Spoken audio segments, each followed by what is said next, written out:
और ये समय गुरु पूर्णिमा के लिए क्यों है? भारत के जो सनातन मनीषी थे वो साक्षात वैज्ञानिक थे, बहुत गहरे विज्ञान को, वैज्ञानिक शोधों को उन्होंने किया। अध्यात्म अपने आप में जीवन का महत्वपूर्ण विज्ञान है।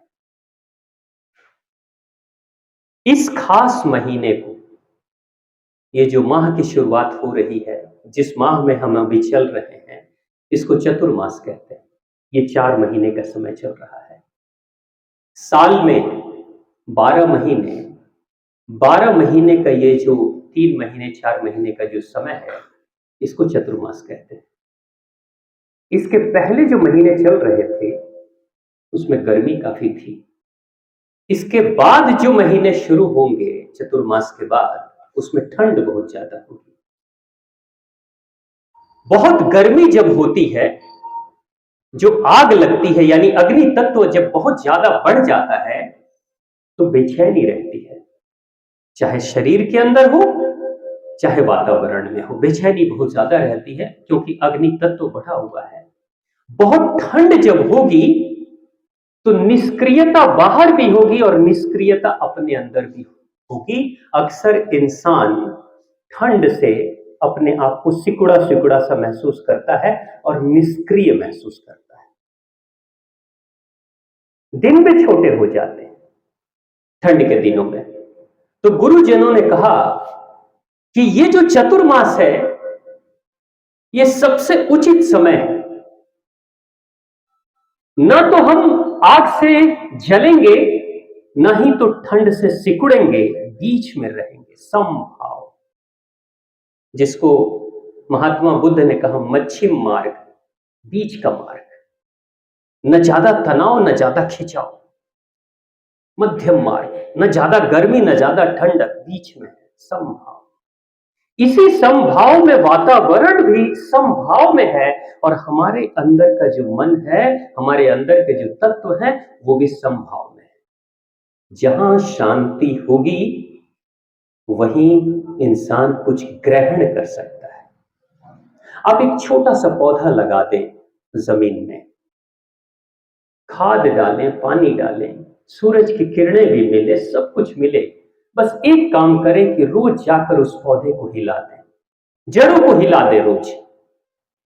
विकास होने में मुश्किल होगा, कठिनाई होगी, क्योंकि शांति नहीं मिल रही है। इसलिए छोटे पौधे के चारों तरफ हम बाड़े लगा देते हैं ताकि कोई जानवर, कोई बकरी, कोई गाय आकर उसको हिला ना दे, उसके पत्तों को तोड़ ना दे, कोई हानि न पहुंचा दे, इसलिए बाड़े लगाते हैं। जिस दिन वो सक्षम हो जाएगा, पौधा बड़ा हो जाएगा, उसके बाद बाड़े हट भी जाएंगे तो भी कोई क्षति नहीं पहुंचा सकता, कोई हानि नहीं पहुंचा सकता। यानी जहां शांति है वहीं सृजन है। अब ये जो चतुर्मास है, इसके बारे में हमारे मनीषियों ने क्या कहा, हमारे सनातन धर्म ने क्या कहा? दुनिया के इतिहास में पहली बार भारत में हुआ और शायद भारत के अलावा और कहीं नहीं हुआ, क्योंकि इस कॉन्सेप्ट को समझना भी बड़ा मुश्किल है। प्यासा कुएं के पास जाता है, ये पूरी दुनिया जानती है। अज्ञानी शिक्षा के केंद्रों में जाता है। जो विद्यार्थी नहीं है, विद्या अर्जित करने के लिए वो विद्यालय में जाता है। लेकिन भारत का अध्यात्म कहता है कि जरूरत पड़े तो कभी कभी कुएं को भी प्यासे के पास जाना पड़ता है, कभी कभी विद्यालय को भी विद्यार्थी के पास जाना पड़ता है, कभी कभी ज्ञानी को भी अज्ञानी के पास जाना पड़ता है। यानी समीकरण भारत का अध्यात्म बदल रहा है। 4 मास से पहले आप अपने गुरु के पास जा सकते हैं, 4 मास के बाद भी अपने गुरु के पास जा सकते हैं।